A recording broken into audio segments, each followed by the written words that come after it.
Awit 78, 1-3.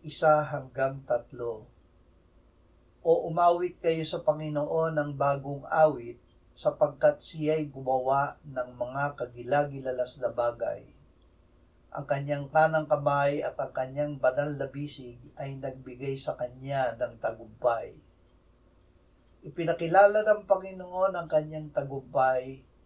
Ipinahayag niya sa paningin ng mga bansa ang kanyang katuwiran. Kanyang inalaala ang kanyang tapat na pag-ibig at ang kanyang katapatan sa sambahayan ng Israel. Nakita ng lahat ng mga dulo ng lupa ang kaligtasan ng aming Diyos. Nagtagumpay ang banal na bisig ng Panginoon.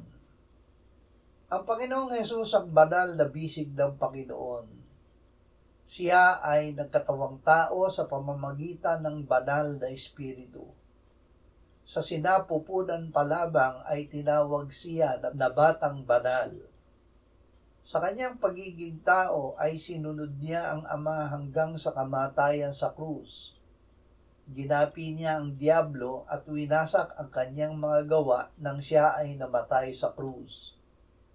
Ang nagpahayag na siya ay Panginoon at nanalig sa puso na siya ay binuhay na muli ng Diyos, ay naligtas at nagkaroon ng buhay na walang hanggan.